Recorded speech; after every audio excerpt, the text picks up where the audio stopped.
Bonjour, mon nom c'est José et aujourd'hui j'ai eu une autre communication, cette fois-ci de Ézéchiel, qui a pour titre Où en suis-je et qui suis-je vraiment?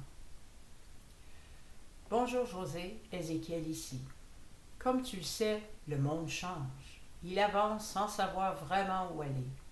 Les médias, les vieux schémas, tout se mélange et le monde ne sait plus trop à qui se fier et où regarder. Il se cherche et c'est normal. Aujourd'hui, le sujet est où suis-je et qui suis-je vraiment?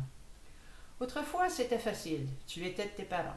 Tu poursuivais plus ou moins ce qu'ils faisaient et ceux et celles qui ne suivaient pas la route étaient souvent perçus comme les moutons noirs de la famille, les écervelés, les fous du groupe. Tu le sais puisque toi-même tu l'as vécu.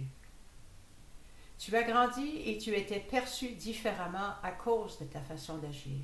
Tu t'es marié avec un homme quand tu étais jeune d'une autre nationalité pour échapper à ta famille. Tu l'as fait, mais ce n'était pas conscient. Tu ne pouvais simplement plus souffrir ta famille et de ses belles paroles, et de ses belles paroles à lui t'ont convaincu de faire le saut. Puis lorsqu'il t'a demandé un jour le divorce par téléphone, tu as vu ta porte de sortie. Mhm. De mouton noir à écervelé, tu étais rendue folle aux yeux de bien des membres de ta famille. Une folle qu'on devait placer au lieu de soutenir. Oui, tu sais de quoi je parle. Certains font partie, si je puis dire ainsi, d'une ou l'autre catégorie. Toi, tu les as toutes faites. Comme je suis sûre que d'autres l'ont fait. Tu as voulu te confondre ou te soumettre pour être mieux accepté, mais on utilisait ta beauté pour mieux rire dans ton dos. Tu as vécu bien les épisodes de vie que plusieurs ont vécu et tu t'es souvent demandé, est-ce cela la vie? Est-ce tout ce que ma vie sera? Car déboire en déboire, tu te perdais tranquillement. De tes rêves d'écriture et de dessin, d'apprendre à jouer le piano et de chanter, un à un, tes rêves se sont écoulés. Ta voix que tu as perdue à cause de la médication que tu prenais dans le temps et dont tu ne savais pas qu'elle allait pendant plusieurs années être la perte de ta voix. Toi qui adorais chanter, composer des chansons et j'en passe. Tes écritures et ton dessin furent remplacés par ce que tu aimais le moins, être une secrétaire pour subvenir au plus vite à tes besoins. Ce n'était pas ton choix, mais un choix que tu t'es laissé imposer car tu ne connaissais pas mieux et, en bonne petite fille que tu étais, tu as écouté. Tu t'es perdue. Oui, je pourrais étendre le sujet, mais je crois que le monde voit ou comprend ce en quoi j'en reviens. La vie, ta vie, ne fut jamais facile, car tu as toujours eu à te battre seul pour avancer, au point où tu ne voulais pas. Tu as essayé d'en finir une fois, mais ton corps ne t'a pas permis de réussir, car sa résistance est forte, et aujourd'hui tu le sais.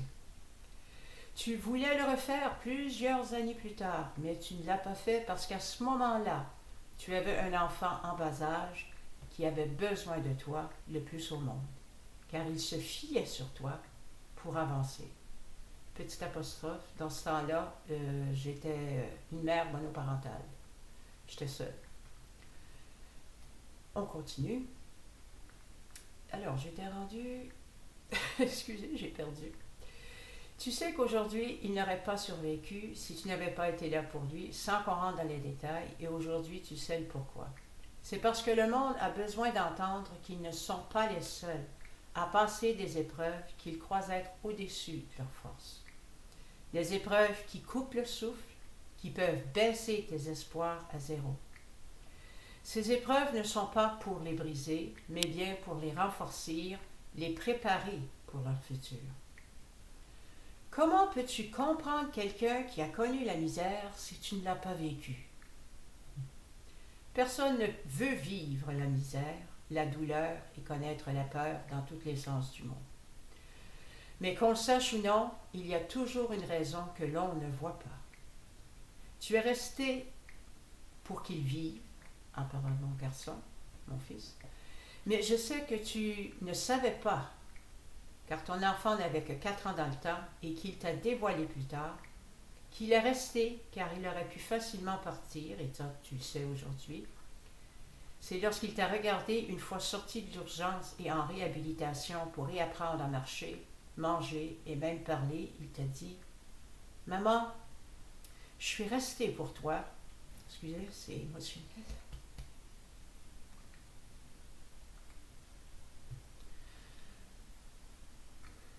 Parce que je savais que tu n'aurais jamais continué sans moi.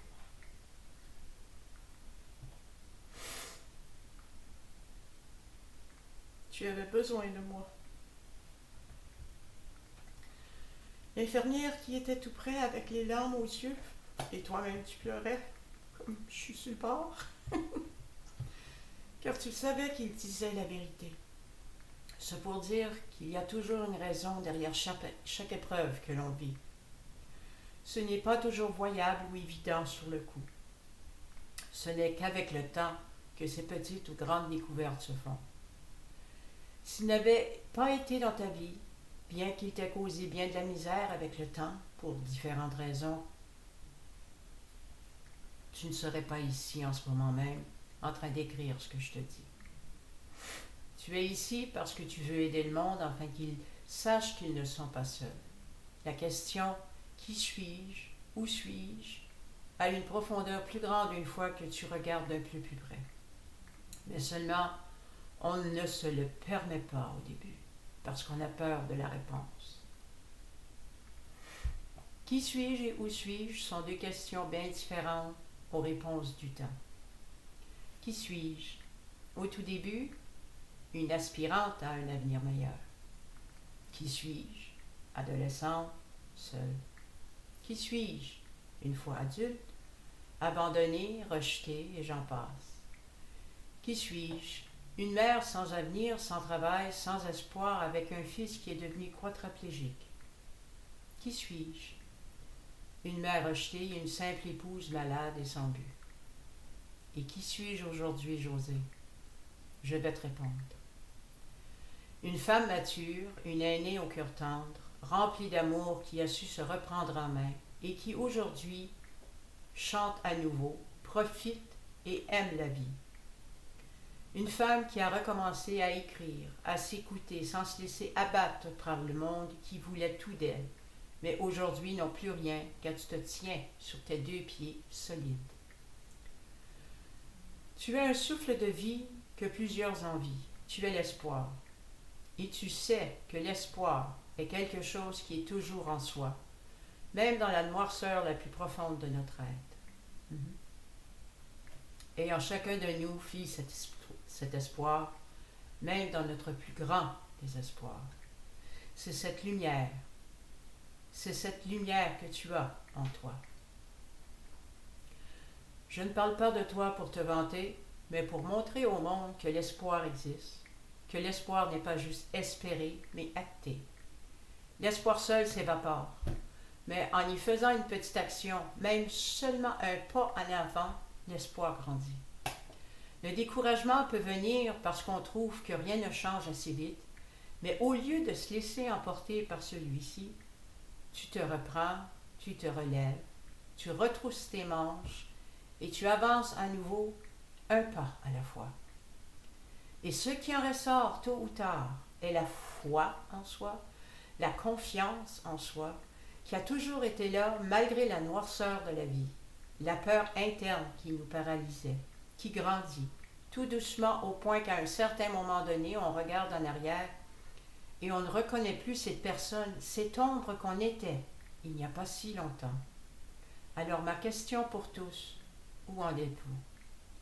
Êtes-vous au début de votre questionnement où les doutes et les peurs vous empêchent d'avancer? Êtes-vous de ceux et celles qui ont décidé de changer mais n'ont pas encore le courage d'avancer?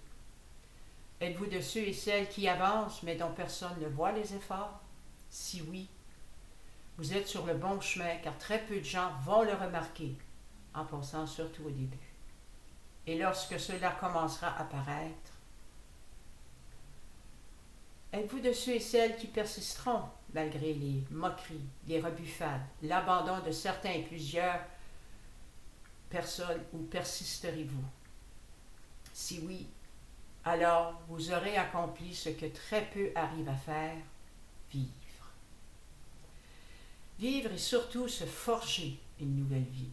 Non seulement pour vous personnellement, mais pour tous ceux et celles qui se sont réveillés au cours de votre propre progression vers votre propre liberté personnelle et dont vous-même aurez inspiré à faire de même. Vous ne le verrez pas toujours, plusieurs d'ailleurs ne le verront pas, ne le remarqueront pas, mais vous les aurez réveillés. Vous aurez ébranlé les fondations de beaucoup qui se croyaient mieux que vous tous, au complet. Et en faisant cela, non seulement aurez-vous accompli une avancée, mais vous commencerez à vivre votre vie et construire vos rêves. Peut-être pas ceux de votre enfance, mais ceux qui sont à vous aujourd'hui.